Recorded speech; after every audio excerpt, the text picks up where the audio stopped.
Hello नमस्कार, स्वागत है आपका अपने चैनल टॉप हिंदी क्लासेस में। आज हम लोग देखने वाले हैं हिंदी से संबंधित 25 महत्वपूर्ण प्रश्न जो आने वाले किसी भी एग्जाम के लिए महत्वपूर्ण है।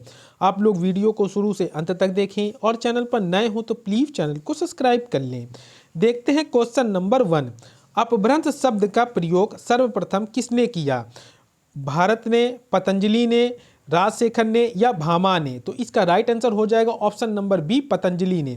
अपभ्रंश शब्द का प्रयोग सर्वप्रथम पतंजलि ने किया था। और इसके क्रम की अगर हम लोग बात करें तो सबसे पहले क्या आती है? सबसे पहले संस्कृत आती है, फिर इसके बाद वैदिक संस्कृत, फिर लौकिक संस्कृत, फिर पाली, प्राकृत, अपभ्रंश, औहट, प्राचीन या प्रारंभिक हिंदी आती है।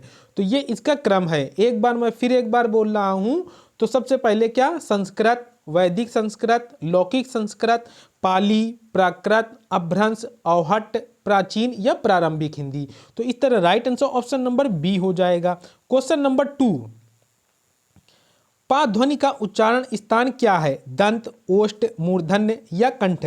तो इसका राइट आंसर हो जाएगा ऑप्शन नंबर क्या हो जाएगा? बी हो जाएगा। क्या हो जाएगा? ओष्ठे।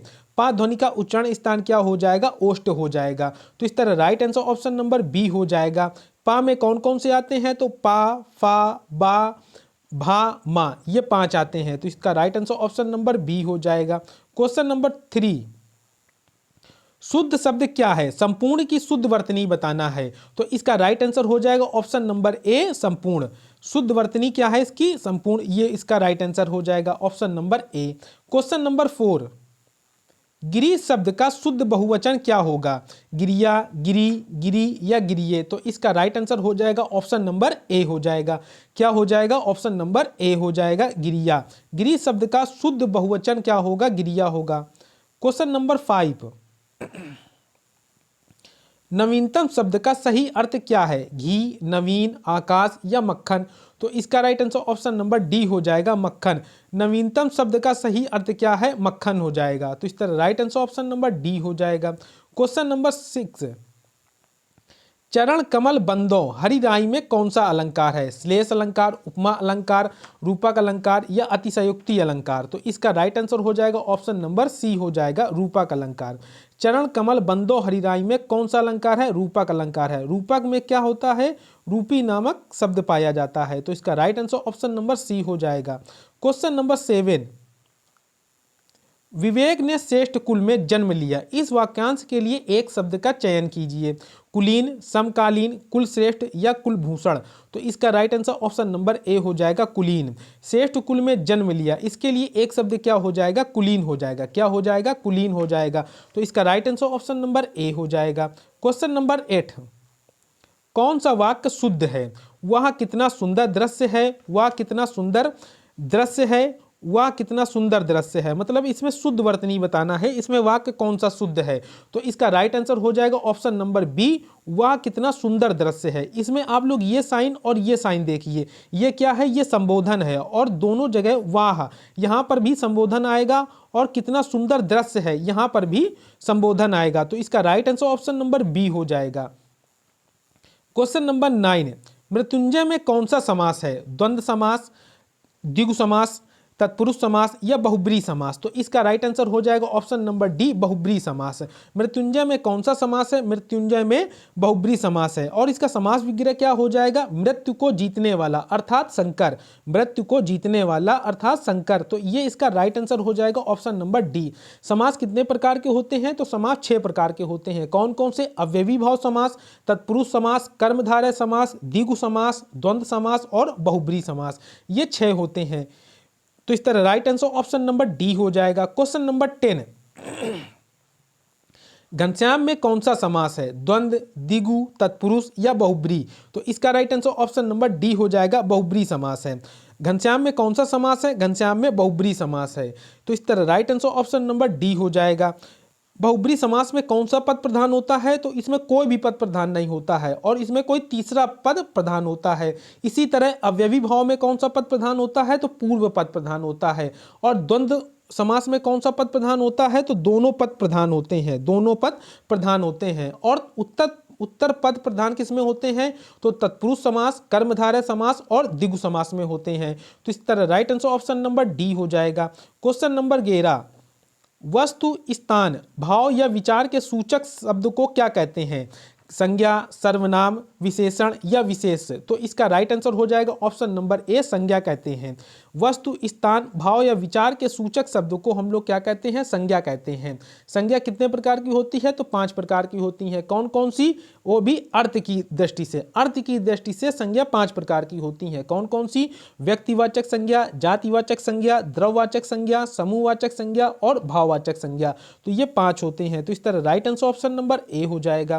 क्वेश्चन नंबर 12, संज्ञा के कितने भेद होते हैं? अभी हमने आपको बताया है। तो संज्ञा के कितने भेद होते हैं? 5 भेद होते हैं। कौन कौन से?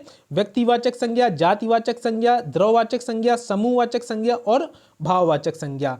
और अगर व्युत्पत्ति के आधार पर देखा जाए तो संज्ञा कितने प्रकार की होती हैं? तो 3 प्रकार की होती हैं। कौन कौन सी? रूढ़, यौगिक और योग ऋण। तो इस तरह right answer option number C हो जाएगा। क्वेश्चन नंबर 13, तबेली की बला बंदर के सिर का क्या अर्थ है?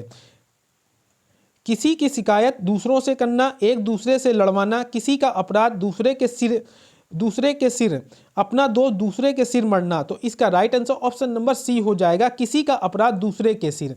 तबेली की बला बंदर के सिर का क्या अर्थ है? किसी का अपराध दूसरे के सिर। तो इस तरह right answer option number C हो जाएगा। क्वेश्चन नंबर 14, 1 और 1 11 होते हैं का क्या अर्थ है? संसार में सब संभव है, भीड़ में बल है, गणित में विद्या निपुणता प्राप्त करना, संगठन में शक्ति। तो इसका राइट आंसर हो जाएगा ऑप्शन नंबर डी, संगठन में शक्ति।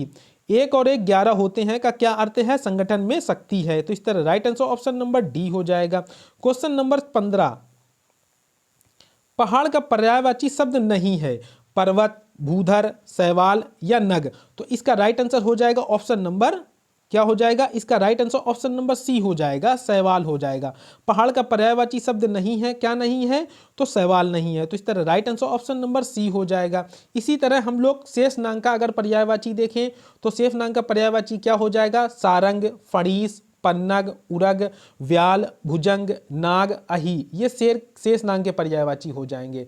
और इसी तरह शत्रु के पर्यायवाची अगर हम लोग देखें तो विपक्षी, अरि, प्रतिपक्षी, बैरी, रिपु, आमित्र। इसी तरह हम लोग सिंह का पर्यायवाची अगर देखें तो शेर, केहरी, मृगेंद्र, मृगराज, केसरी, नखायुध, बहुबल, व्याघ्र। ये सिंह के पर्यायवाची हो जाएंगे। तो इस तरह right answer option number C हो जाएगा। क्वेश्चन नंबर 16, भागीरथी का पर्यायवाची शब्द है सरिता, गंगा, यमुना या निर्झरणी। तो इसका राइट आंसर हो जाएगा ऑप्शन नंबर बी, गंगा।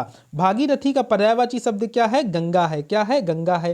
तो इस तरह right answer option number B हो जाएगा। क्या हो जाएगा? बी हो जाएगा। इसके अन्य पर्यायवाची शब्द अगर हम लोग देखें तो क्या क्या हो जाएंगे? सुरसरी, सुरसरिता, अमर तरंगिनी, मंदाकिनी, देव नदी, जानवी, देवपगा, त्रिपतगा, विष्णुपदी, नदीश्वरी। ये इसके अन्य पर्यायवाची हो जाएंगे। तो इस तरह right answer option number B हो जाएगा। क्वेश्चन नंबर 17, आज बहुत पानी गिरा, ये कैसा वाक्य है? साधारण वाक्य, मिश्र वाक्य, संयुक्त वाक्य या उपवाक्य। तो इसका राइट आंसर हो जाएगा ऑप्शन नंबर ए, साधारण वाक्य। आज बहुत पानी गिरा में ये कैसा वाक्य है? साधारण वाक्य। साधारण वाक्य को ही हम लोग क्या कहते हैं? सरल वाक्य कहते हैं। सरल वाक्य कहते हैं। तो इसका right answer option number A हो जाएगा। क्वेश्चन नंबर 18, किस वाक्य में क्रिया का भाववाच्य प्रयोग हुआ है? लड़कियों ने मां को देखा, उससे फल नहीं खाए जाते, घोड़ा हिनहिनाता है, यह काम तुमसे ही संभव है। तो इसका राइट आंसर हो जाएगा ऑप्शन नंबर बी। क्या हो जाएगा? ऑप्शन नंबर बी हो जाएगा। उससे फल नहीं खाए जाते हैं, ये भाववाच्य में प्रयोग हुआ है। तो इसका right answer option number B हो जाएगा। क्वेश्चन नंबर 19, 84 वैष्णव वन की वार्ता किसकी रचना है? गोस्वामी तुलसीदास जी की, नंददास, राजशेखर या गोस्वामी गोकुलनाथ। तो इसका राइट आंसर हो जाएगा ऑप्शन नंबर डी हो जाएगा, गोस्वामी गोकुलनाथ। 84 वैष्णव वन की वार्ता किसकी रचना है? गोस्वामी गोकुलनाथ की रचना है। तो इस तरह right answer option number D हो जाएगा। क्वेश्चन नंबर 20, भारतीय भाषाओं को भारतीय संविधान के किस अनुसूची में शामिल किया गया है? अष्टम, सप्तम, नवम या दसम। तो इसका राइट आंसर हो जाएगा ऑप्शन नंबर ए, अष्टम में। भारतीय भाषाओं को भारतीय संविधान के किस अनुसूची में शामिल किया गया है? तो 8वीं अनुसूची में शामिल किया गया है। वर्तमान में कितनी भाषाएं हैं? तो 22 भाषाएं हैं। और मूल संविधान में कितनी भाषाएं थीं? तो 14 थीं। और एक चीज़ आप लोग विशेष कर ध्यान रखिएगा कि इसमें कौन सी भाषा अभी शामिल नहीं है भारतीय संविधान में, तो अंग्रेजी शामिल नहीं है, अंग्रेजी भाषा नहीं शामिल है। तो इस तरह right answer option number A हो जाएगा। क्वेश्चन नंबर 21, पुष्टि मार्ग का आधार ग्रंथ कौन सा है? भगवत गीता, महाभारत, श्रीमद् भागवत या रामायण? तो इसका राइट आंसर हो जाएगा option number C, Shrimad Bhagavat. Pushti Marg का आधार ग्रंथ कौन सा है? तो श्रीमद् भागवत है। तो इस तरह right answer option number C हो जाएगा। क्वेश्चन नंबर 22, निम्न में से संयुक्त वाक्य का चयन कीजिए। जो परिश्रम करता है वही आगे बढ़ता है। मैं पढ़ता हूँ और वह गाता है। परिश्रमी व्यक्ति ही सफलता प्राप्त करता है। क्या मेरे बिना वह पढ़ नहीं सकता? तो इसका राइट आंसर हो जाएगा ऑप्शन नंबर बी, मैं पढ़ता हूं और वह गाता है। ये कैसा वाक्य है? ये संयुक्त वाक्य है। ये कैसा वाक्य है? संयुक्त वाक्य है। संयुक्त वाक्य के पहचान क्या होती है? तो इसमें योजक चिन्ह देखा जाता है। सबसे पहले क्या देखा जाता है? योजक चिन्ह देखा जाता है। और योजक चिन्ह में कौन कौन से शब्द आते हैं? तो और, एवं, तथा, या, अथवा, केवल, इसलिए, अतः, फिर भी, तो, नहीं तो, किंतु, परंतु, ये सभी शब्द आते हैं। तो इसका right answer option number B हो जाएगा। क्या हो जाएगा? बी हो जाएगा संयुक्त वाक्य में। और रचना के आधार पर वाक्य कितने प्रकार के होते हैं? तो 3 प्रकार के होते हैं, सरल वाक्य, संयुक्त वाक्य और मिश्र वाक्य। तो ये 3 होते हैं। क्वेश्चन नंबर 23, शिवा बावनी के रचनाकार कौन है? पद्माकर, भूषण, केशवदास या जगनीक? तो इसका right answer option number B हो जाएगा, भूषण। शिवा बावनी के रचनाकार कौन है? भूषण है। कौन है? भूषण है। क्वेश्चन नंबर 24, निर्गुण भक्ति काव्य का प्रमुख कवि कौन है? सूरदास, तुलसीदास, कबीरदास या केशवदास? तो इसका right answer option number C हो जाएगा, कबीरदास। निर्गुण भक्ति काव्य का प्रमुख कवि कौन है? तो कबीरदास हैं। तो इस तरह right answer option number C हो जाएगा। क्वेश्चन नंबर 25, भारत भारती काव्य के रचनाकार कौन है? गोपाल शरण सिंह नेपाली, नरेश मेहता, मैथिली शरण गुप्त या धर्मवीर भारती? तो इसका राइट आंसर हो जाएगा ऑप्शन नंबर सी हो जाएगा, मैथिली शरण गुप्त। भारत भारती काव्य के रचनाकार कौन है? मैथिली शरण गुप्त हैं। अगर हम लोग जयशंकर प्रसाद जी की रचनाओं की बात करें, इनकी भी रचनाएं काफ़ी एग्जाम में पूछी जाती हैं। तो कौन कौन सी रचनाएं हैं? उर्वशी, वन मिलन, प्रेमराज, महाराणा का महत्व, झरना, आंसू, लहर, कामायनी, ये इनकी कुछ प्रमुख रचनाएं हैं जो अक्सर एग्जाम में पूछी जाती हैं। तो इस तरह right answer option number C हो जाएगा। इसी तरह महादेवी वर्मा की भी रचनाएं बहुत पूछी जाती हैं। तो इनकी रचनाएं कौन कौन सी हैं? तो निहार, रश्मि, नीरजा व सांद गीत, ये इनकी प्रमुख रचनाएं हैं। ये इनकी प्रमुख रचनाएं हैं। तो इस तरह right answer option number C हो जाएगा। ये वीडियो का लास्ट प्रश्न था। इस वीडियो में अभी हम लोगों ने हिंदी से संबंधित 25 महत्वपूर्ण प्रश्नों को हल किया है। वीडियो अच्छा लगा हो तो प्लीज़ चैनल को लाइक तथा शेयर जरूर कर दें अपने मित्रों को। मिलते हैं नेक्स्ट वीडियो में। Thanks for watching.